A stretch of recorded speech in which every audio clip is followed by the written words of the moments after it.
Halo semuanya, kembali lagi di Kutip Kupas Tuntas with Diplomasi. Hari ini spesial banget karena kita kedatangan tamu-tamu keren. Di sini ada Kak Yesi, ada Kak Presando, dan Kak Heriana.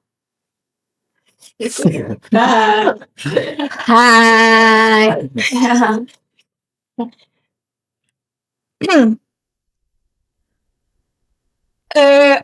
Jujur ya, ini aku deg-degan banget karena pertama kali ketemu sama kakak-kakak yang ada di sini. Jadi emang agak nervous. Maka dari itu kita perlu perkenalan lebih dekat lagi mungkin ya Kak. Lebih dekat. Sampai tenang. Sampai kakak nggak ada. Aku banget. Sebelumnya namaku Hilma Nur Halimah dari Agroekoteknologi angkatan 2025. Ya. Oke, mungkin bisa dari kakaknya diperkenalkan diri sendiri. Oke, Hilma, terima kasih. Perkenalkan, namaku Presando Agipta Pradana. Aku dari angkatan 2022 Agrotek. Oke, selanjutnya perkenalkan, aku Yesi Dina Nur Aini, aku juga dari angkatan 22 Agroekoteknologi. Halo, aku Heriona Dias Karwangi, bisa dipanggil Heriona. Aku juga sama dari Agroekoteknologi, fokusnya di HPT, angkatan 2022. Kayak ngerasa tua banget. Iya, kita itu ngerasa jangan 2022. Berarti berapa tahun tuh? Yes. 4 tahun. Hampir 4 tahun, harusnya lulus ya. Wajar. Bentar lagi. Oke, sebelumnya aku belum memperkenalkan kalian. Kalau di topik hari ini tuh kita akan mengupas seputar yang ada di prodi agroekoteknologi. Dan kebetulan kami mengundang kakak-kakak yang ada di sini tuh perwakilan dari setiap departemen yang ada di agroekoteknologi. Kak Presando dari peminatan di budidaya pertanian. Ya. Kak Yesi dari ilmu tanah, dan Kak Heriona dari hama penyakit tanaman. Dari HPT. Ya. Oke. Ini kan aku juga kebetulan baru masuk gitu ya, belum tahu apa yang ada di dalam agroekoteknologi gitu. Ternyata banyak sekali ya pembagian peminatannya itu. Termasuk dari tadi ilmu tanah, HPT dan BP. Mungkin kakak yang ada di sini bisa menjelaskan nggak? Apa itu di peminatan ilmu tanah tuh apa aja sih? Ada apa aja gitu apakah ada pembagiannya lagi atau seperti apa? Boleh mungkin dari Kak Yosi dulu. Oke, kita mulai dari ilmu tanah ya ini berarti ya. Iya. Oke, jadi untuk ilmu tanah sendiri itu kita ya yang udah pasti belajar sesuatu yang ada di tanah gitu kan. Kayak yang kita tahu, tanah itu kan adalah media tumbuh tanaman. Berarti itu adalah hal yang cukup krusial gitu loh. Jadi kita tuh harus mempersiapkan tanahnya dengan baik supaya apa yang kita tanam di atasnya nanti juga bisa tumbuh dengan baik. Selain itu, kita kan juga harus menjaga sekitar dari hama penyakit juga. Gitu kan. Bener banget. Dari kita bertiga itu saling terkait, saling mendukung satu sama lain gitu kan. Nah, untuk di ilmu tanah sendiri, yang dipelajari itu juga bukan hanya tanah saja. Di sana tuh kita juga belajar soal air, karena air itu kan juga bagian dari tanah, bagian dari pertanian. Nggak mungkin terlepas gitu ya dari tanah sama air. Ya. Nggak mungkin gitu loh kita nanam tanaman tapi nggak ada air gitu kan. Mati dong. Nggak jadi tanaman nanti.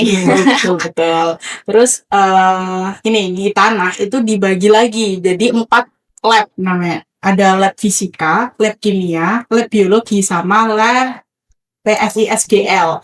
Jadi di lab fisika itu teman-teman biasanya lebih belajar ke sifat fisik tanahnya, seperti kayak struktur, tekstur, terus berat isi, berat jenis, kadar air, dan juga lain-lain. Itu sifat fisik tanah. Sedangkan untuk kimia itu biasanya lebih ke kandungan unsur hara apa sih yang ada di tanah gitu. Apalagi tanaman itu kan butuh banget unsur hara kan, Ya. supaya dia bisa tumbuh, dia bisa berbunga, biar dia bisa menghasilkan buah yang besar, yang banyak gitu kan. Butuh unsur hara, butuh Makanan lah nutrisi, ya. iya butuh makanannya. Nah itu kita belajar itu juga di tanah. Selain itu ada tadi biologi. Nah biologi itu berarti kita belajar ke organisme tanah, organisme yang ada di tanahnya. Kayak nanti ada cacing tanah, kita belajar jamur, bakteri yang ada di tanah. Bakteri, ada yang bakteri baik, ada yang bakteri jahat gitu, yang buruk gitu maksudnya kan. Kita tuh belajar itu juga, yang mana mana yang akan mendukung proses pertanian, mana yang akan menghambat kayak gitu.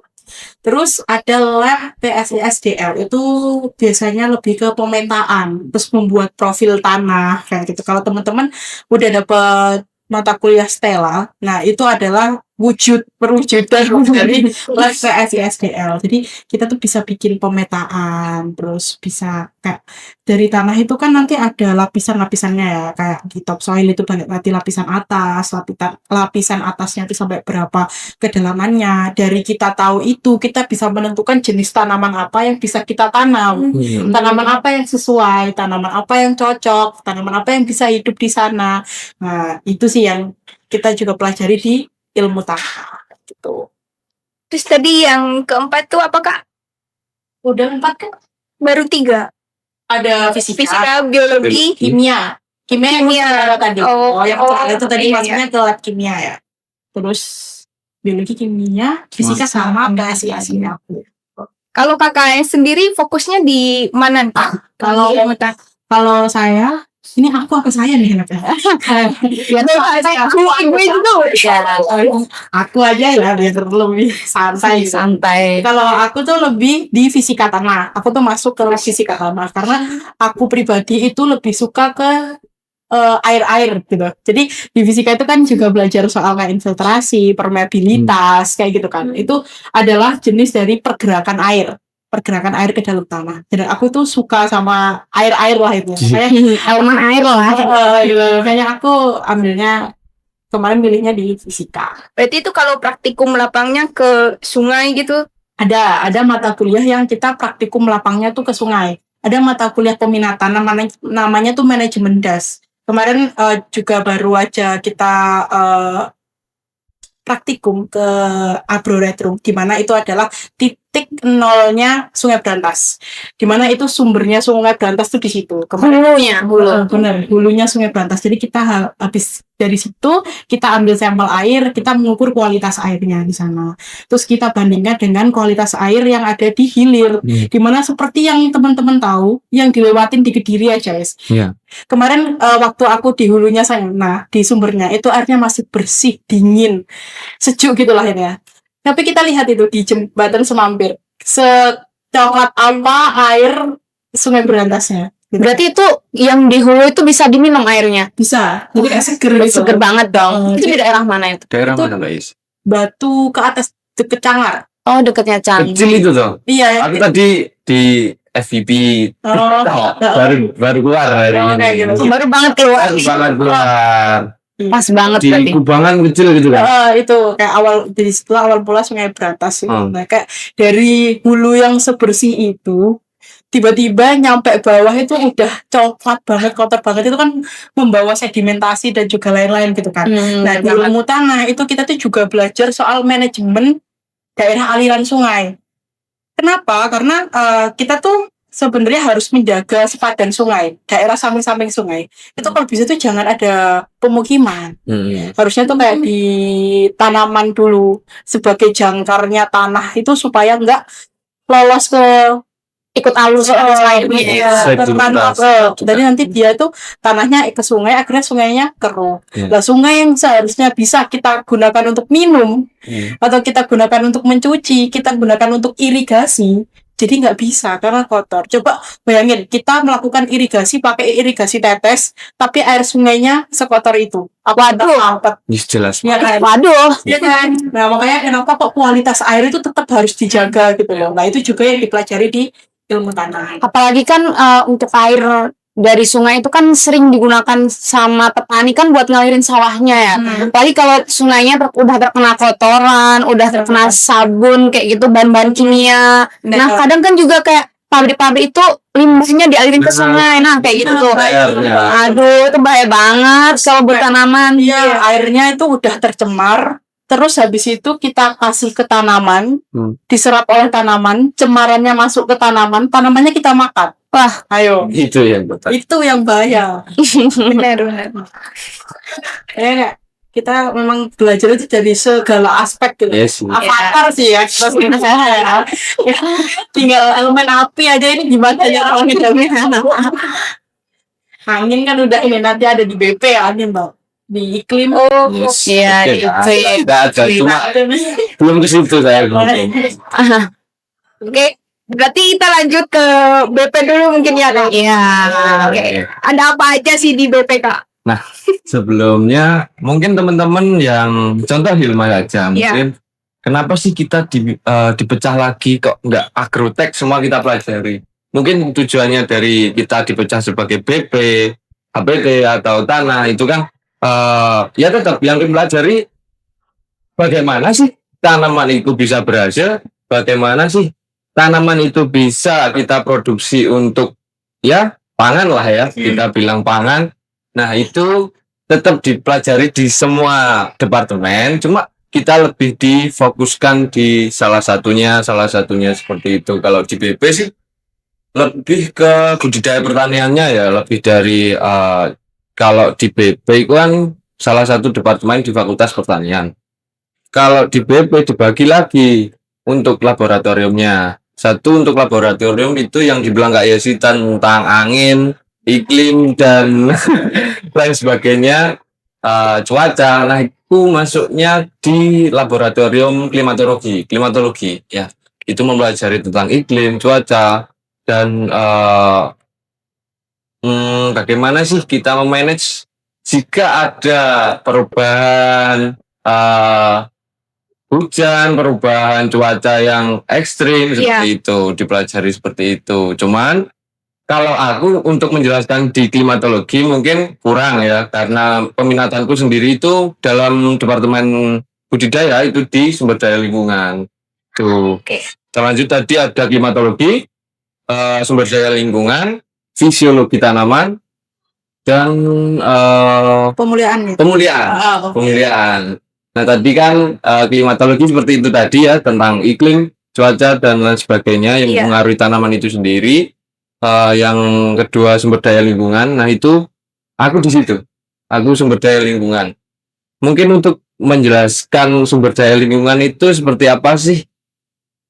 Kalau berdasarkan yang aku pelajari ya, ini flashback ke setahun yang lalu. Semester berapa ya? 7, 6 ya. Selesai maju semester 6 deh. Iya, semester 6. Gitu. Nah, kalau mungkin untuk menjelaskan secara detail, karena kita fokusnya bukan di situ lagi, mungkin sumber daya lingkungan itu seperti bagaimana sih sama-sama yang dijelaskan Mbak Yesi tadi.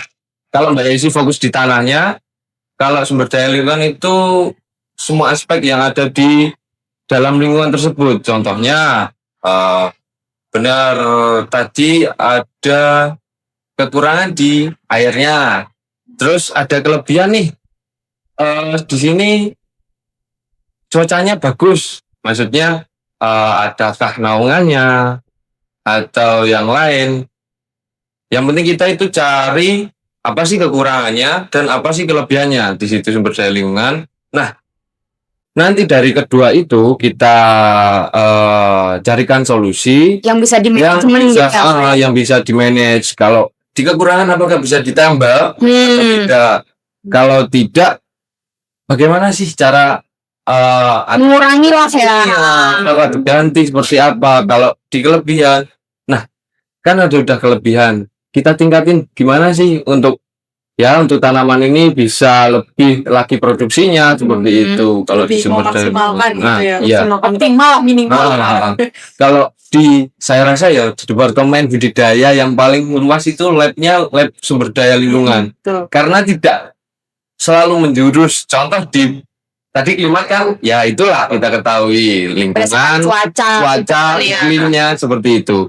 Kalau di pemuliaan jelas kita bagaimana sih cara kita membuat varietas atau benih Yang tahan. atau bibit itu bisa tahan atau menghadapi masalah-masalah yang lain. Contoh di HPT adakah yang tanaman biasanya padi biasa terserang hama wereng. Nah, itu gimana sih dari pemuliaan ini menanggulangi atau memberikan solusi tapi lewat dari bibit atau benihnya. Genetik dari tanamannya. Genetiknya, Iya. genetik yang dipengaruhi. Diatasi dari awal sebelum dia tumbuh. Nah, Disiapkan ya dari awal. disiapkan dulu preventif ya, nah itu preventif. Kalau preventifnya dari pemuliaan tanaman itu tadi Diubah genetiknya biar tahan ya. hama, penyakit, tahan seperti iklim panas gitu-gitulah. Berarti itu lebih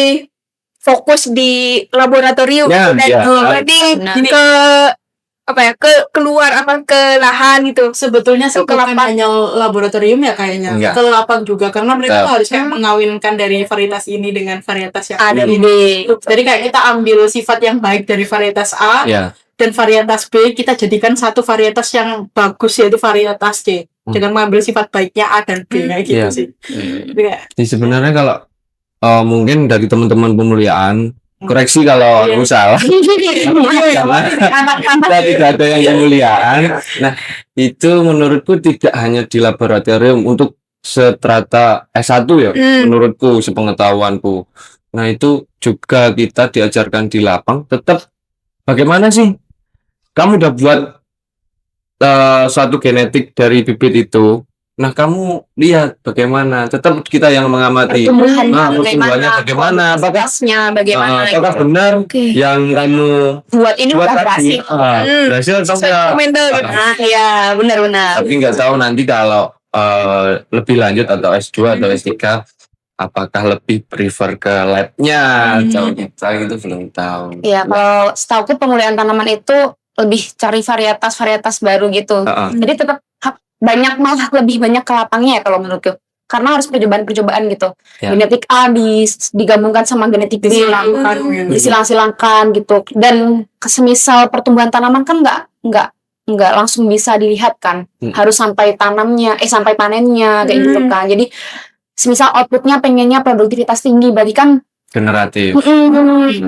dilihat Selesai. semua itu yang A sama B sama C itu dilihat semua yang mana produktivitasnya yang tinggi gitu. Jadi yang diambil yang ini nanti diperbanyak gitu. Pemulihan paling panjang Paling waktunya. panjang ya. Apalagi kalau tanaman tahunan itu malah lebih bertahun-tahun. Iya.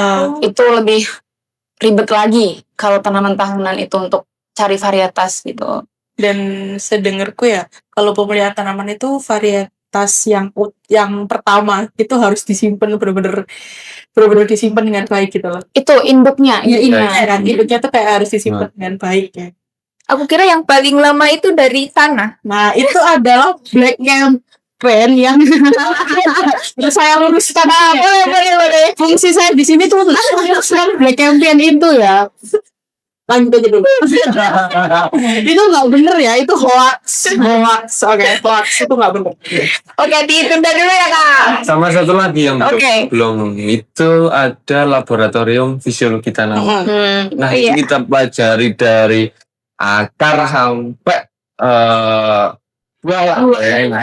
enaknya ngomong gitu sih. Lebih Ke situ. ribet lagi gitu. Iya. Karena mah dalamnya harus Ya, dipelajari dalamnya dari tanaman struktur harus bagaimana. dari tanamannya tersebut. Itu sih kalau di BP itu tadi ada 4 lab seperti itu. Lebih ke outputnya produktivitas kayak gitu-gitu ya. Lebih Ya lebih ke situnya lah, ke budidayanya lah. budayanya. Hasil dari itu gimana? Tanaman apa Dari yang 4 lab itu tanah. nanti disatuin tetap ke budidaya, produktivitas gitu seperti itulah.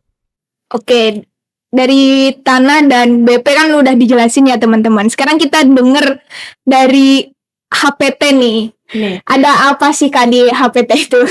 Nah, kalau HPT itu kan singkatnya dari hama penyakit tanaman kan. Kalau karang itu hama penyakit tumbuhan kalau nggak salah. Jadi udah lebih general lagi. Kalau bedanya tanaman kan apa yang kita tanam. Iya. Kalau tumbuhan kan Semuanya ya, Nah, tumbuh gitu gitu kan. Iya. Ya. Benar. Nah, kalau tanah kan dari tanahnya, kalau BP budidayanya. Kalau dari mereka ini nggak mungkin kan nggak terserang dari hama penyakit tanaman gitu kan. Nah, kita itu lebih menanggulangi gimana caranya tanaman ini nggak terserang dari hama penyakit tanaman. Contohnya kayak jadi pestisidanya, toksisitasnya kayak gitu. Terus kalau di HPT itu dibagi menjadi lab hama, penyakit, lalu toksisitas Ya. sama agen hayati, pengendali agen hayati ya. Nah itu gitu. Jadi ada 4 di di HPT ini. Terus kalau jamur itu contohnya di dalam tanah atau di dalam tumbuhan tadi itu ada jamur yang ya tadi yang disebutkan oleh Kak Yesi, ada jamur baik dan jamur jahat. Nah jamur baik dan jamur jahat ini, kalau jamur baik itu kalau jamur baik itu bisa menghambat pertumbuhan dari si jamur jahat. Nah jamur jahat ini penyebab patogen penyebab penyakit dari tanaman tersebut gitu. Nah jamur baik ini itu bisa dikembangkan, diperbanyak. Jadi di dalam tanaman sama tanah itu, semisal ternyata tanamannya itu terserang penyakit nih, gitu. Berarti kan bisa jadi di dalam tanah sama tanamannya itu banyak jamur jahatnya gitu. Jadi kita bisa menggunakan jamur baik ini untuk menghambat pertumbuhannya. Nah, itu namanya jamur baik ini namanya agen hayati pengendali patogen gitu. Jadi kita bisa memperbanyak gitu. Jadi penanggulangan si hama dan penyakit ini itu nggak melulu menggunakan bahan kimia, pestisida. Kalau kebanyakan pestisida kan hama dan penyakit ini kan akan resisten terhadap ditahan lah ya. Jadi tahan gitu, mau dosisnya ditambah terus tuh akan tahan gitu, semakin lama semakin tahan dan dapat merusak tanaman, merusak lingkungan tanahnya, apalagi kalau tanaman tersebut udah masuk ke tubuh kita. Wah itu bahan kimianya kan udah bisa merusak organ genetik lah malahan biasanya gitu ke tanah puluh gitu kan. Ya kalau makin lama makin kempul kan jadi itu bisa Toksik ke cacat penyakit lah. ya, Penyakit lah. masalah jadi Awal-awal aman. Iya. Udah lah nggak kerasa mungkin apalah pusing. Nah itu Iya, takutnya kan di situ kalau penggunaan pestisida kimia. pupuk pestisida kimia kan. Iya. Nah kayak gitu, apalagi dosisnya banyak, apalagi kayak petani sekarang masih yang petani yang dahulu itu kan tradisional itu kan konvensional. Nah kayak saya ya sih klarifikasi konvensional ya teman-teman, salah saya. Nah itu kan pengennya kan cuma kayak yang penting saya panen, modal saya balik, saya untung gitu. Tapi nggak tahu bahayanya ke depannya itu apa, terus lahannya gimana kan nggak tahu. Nah kayak gitu. Jadi kita di HPT itu sering mengembangkan agen pengendali hayati.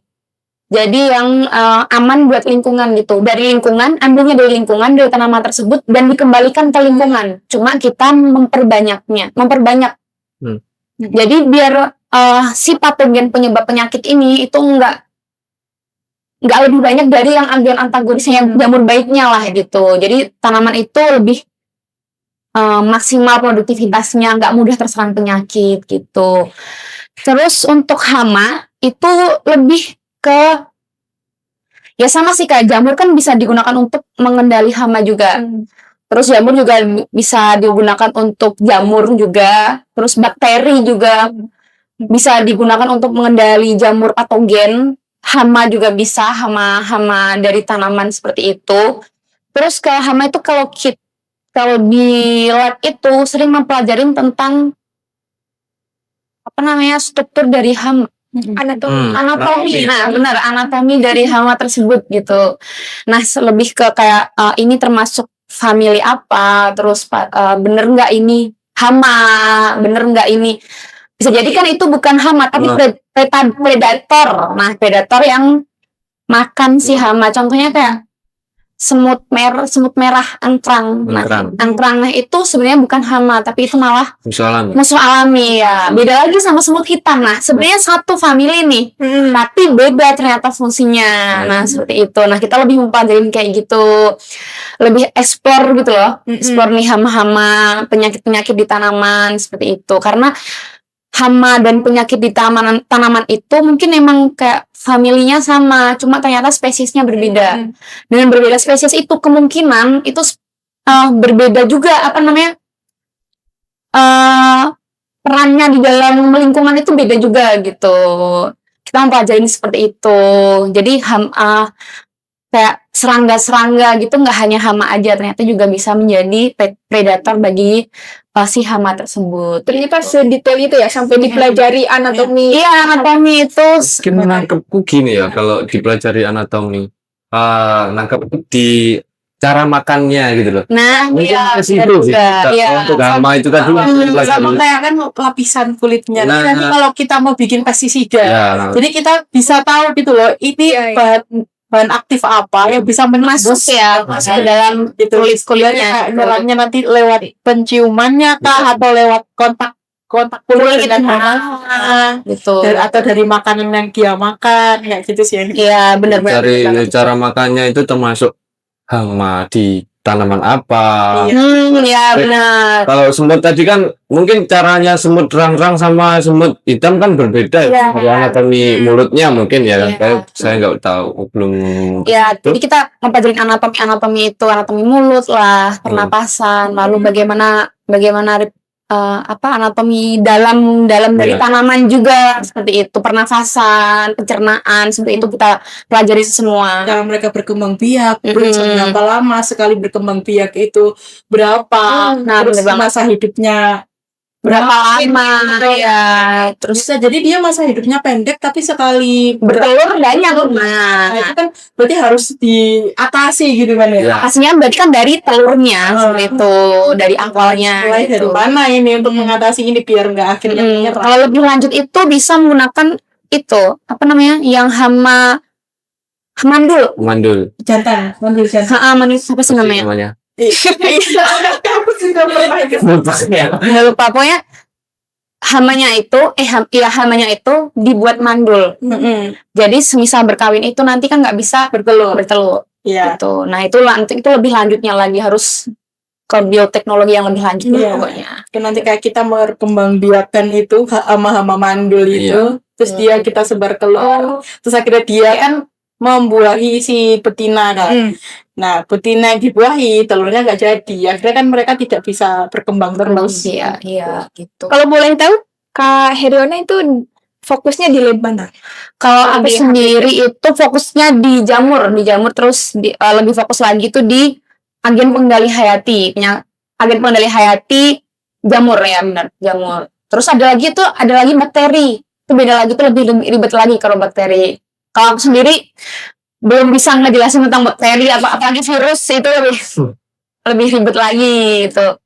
Kalau jamur itu tadi ada jamur pengendali hama, bisa mengendalikan hama, terus bisa mengendalikan penyakit juga, seperti itu, diperbanyak dari hayati namanya. Oke. Kalau boleh tahu nih, kakak-kakak yang ada di sini tuh ketika memilih peminatan itu berdasarkan passion atau karena prospek kerja yang lebih luas itu? Boleh dari siapa dulu? Jujur, Silakan.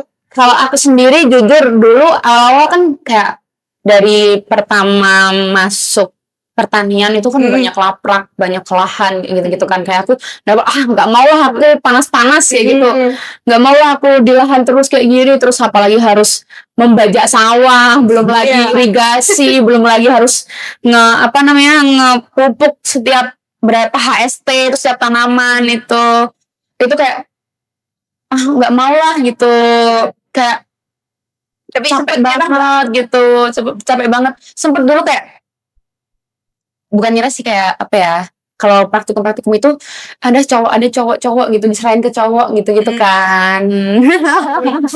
Ya itu makanya Karena di kelasmu banyak cowoknya. Kelasku kan cuma berapa biji tuh cowok. Kan semua gak mau kita tetep kayak yang anak-anak cewek tetep harus turun gitu. Terus makanya aku lebih milih HPT itu karena ya kayak itu lebih, kalau HPT itu lebih di lab. Iya, Ya kan. Ya kan waktu Ya, kita emang masih iya, awal. nah, Kita cuma lihat enak gitu. Kayak dulu kayak kebanyakan di lab nih gitu-gitu, kayak ujinya di lab, kayak mau pelajarin di lab, pas sekitar di lab gitu, kayaknya enak nih di lab gitu. Ini lebih tertariknya di situ. Sebenarnya awalnya dulu untuk menghindari panas sih, namanya. Awalnya untuk menghindari panas saja sih, ternyata udah setelah masuk situ emang udah cocok nih ya, lokasinya di sini sih gitu. Ternyata luas banget nih hama penyakit tanaman itu, nggak hanya kayak pestisida, seputar pestisida kimia kayak gitu-gitu, enggak. Jadi kayak apa yang kita tahu di awal itu hanya cuma permukaan Iya. Iya, benar gitu. Dia belum menyelam lagi. Menyelam, ya. Tahu Masuk dalamnya kita tahu, gimana. oh my god, ternyata sedalam ini. Sedalam Iya. ini. Dan sebanyak ini memang yang bisa kita pelajari. Bener banget. Ternyata di situ tuh ada mikroba kecil di dalam tanah, di dalam tumbuhan yang ternyata itu bermanfaat. Nggak hanya untuk pertanian, tapi bisa buat kosmetik, obat-obatan seperti itu.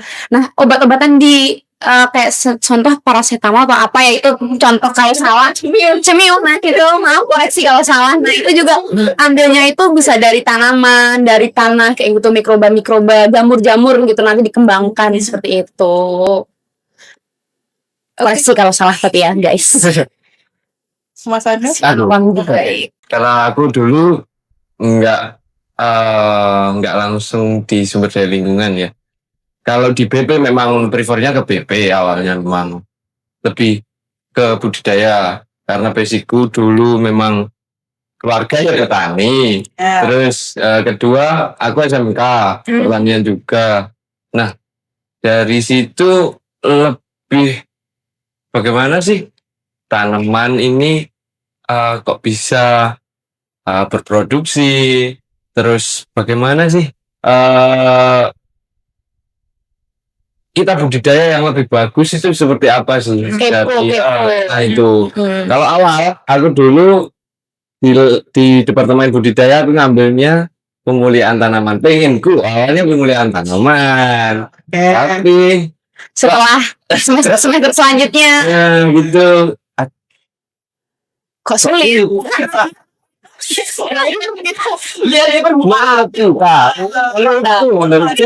Bukan passion ya, kita bilangnya sulit. Kalau pemulihan tanaman kan ya itu tadi lama. Kalau prosesnya memang kalau pembuatan varietas contohnya itu kan puluhan bertahun-tahun kan pembuatan varietas, satu varietas gitu. Itu terus ternyata sulit ya pemulihan tanaman setelah kita dapat matkul di semester sebelum kita milih departemen semester berapa? Semester 5 itu kita milih ulang waktu singkatku, terus diumumin. Ya semester 5 semester 6 lah. Kan kita udah masuk. Oh iya, semester 5 semester 5 sih, seingatku semester 5. ternyata susah pemulihan tanaman. Tapi kok ada yang menarik di sumber daya lingkungan itu di landscape. Aku tertarik di landscape. Oke. Nah, di sumber daya lingkungan itu ada salah satu matkul yaitu horticultural landscape. Itu tentang penataan bagaimana sederhananya untuk bagaimana sih menata lingkungan ini, tidak hanya tanamannya saja yang bagus, cuma dari apa sih? Sesuai dengan keinginan kita lah pokoknya. Ya, ada dua elemen itu, ada tumbuhan atau tanaman itu tadi sama perkerasan. Contoh lah, batu. Nah itu kita bisa tata di satu, enaknya ngomong di satu ruangan inilah. Gimana sih natanya yang supaya keinginan kita dalam satu ruangan yang kecil ini bisa terlihat lebih atau nampak luas seperti itu. Nah kita desain sedemikian rupa.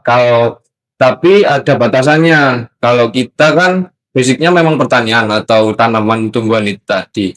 di sumber daya lingkungan yang aku minatnya di landscape itu, seumpama kita membuat taman, kita ya bisalah kita belajar desain. Cuma nggak sedetail para arsitek yang memang jurusannya seperti itu. Kita ngurusinnya ke tanamannya.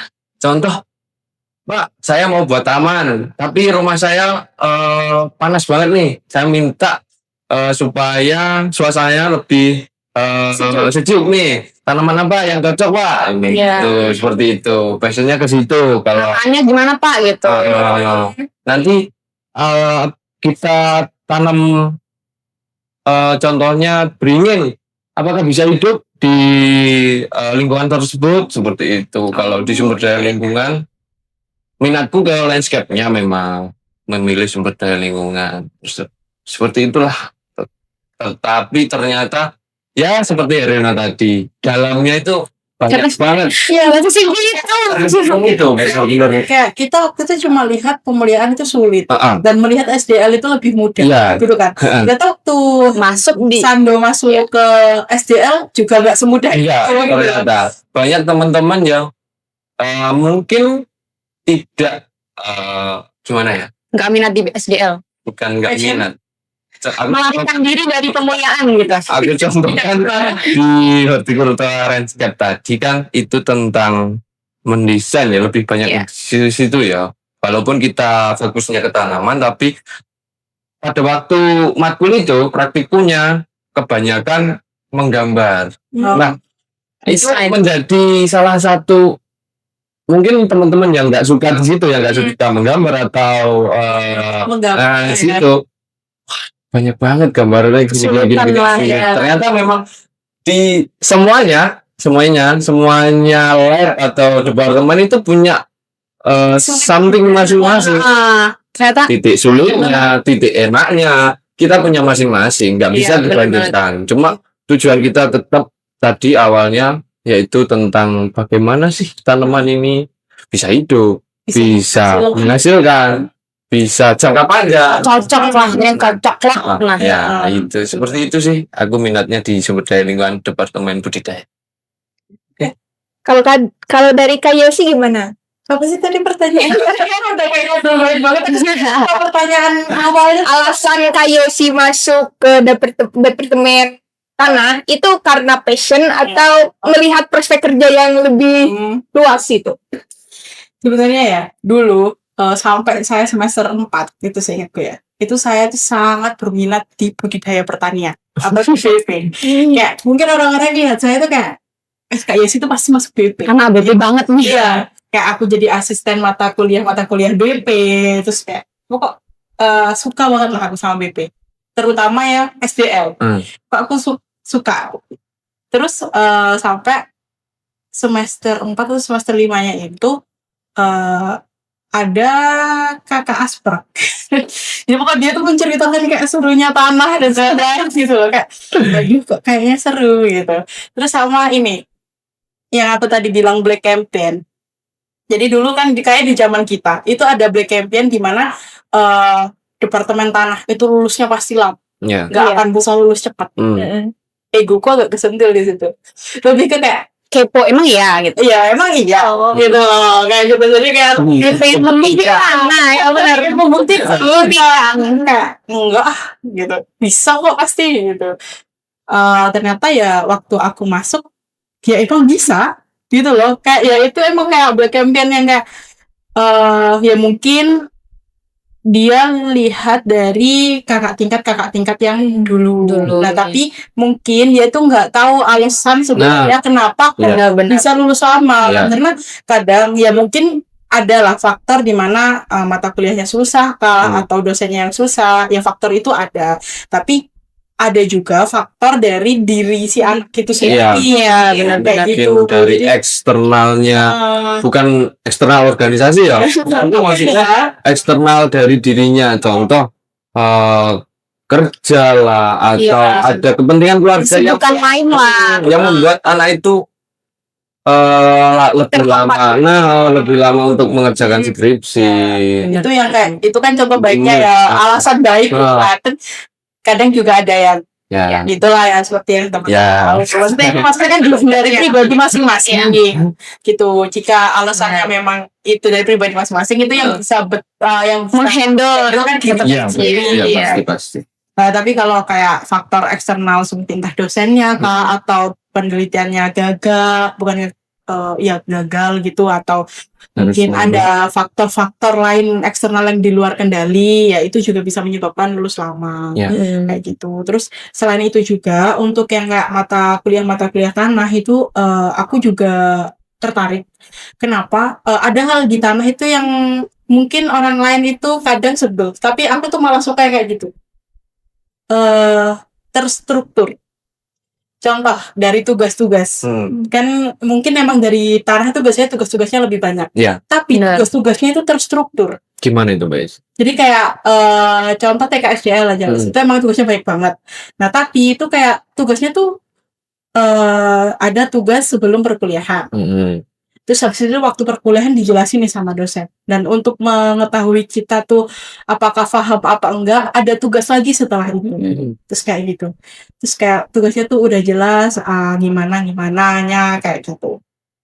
Itu sih Jadi minatnya di situ. Jadi aku tertarik kira-kira aku melihat kayak ini kayak terstruktur gitu Dibanding yang HPTT yang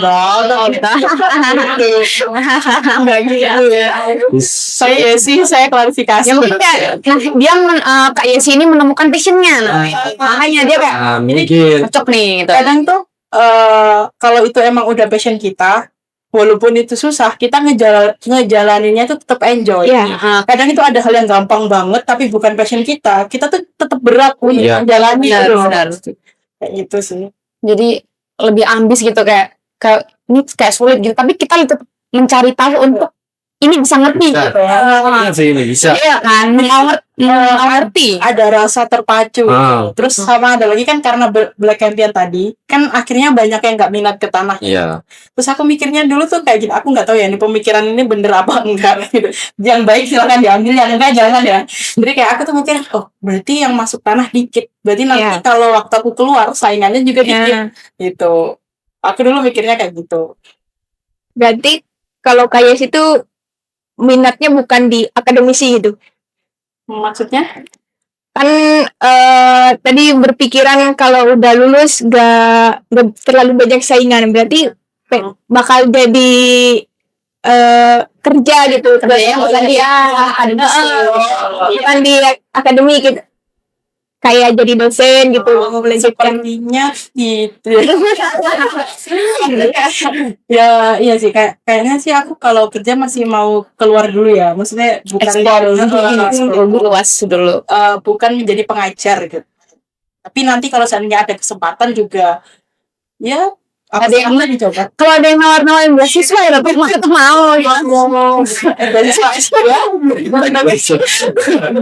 nomornya di sini ya, bisa hubungin. Tapi untuk sejauh ini sih aku masih kayak cukup S1 dulu, terus nanti kalau mungkin di perjalanan aku pikir S2 ya aku S2, tapi kalau belum ya udah kerja.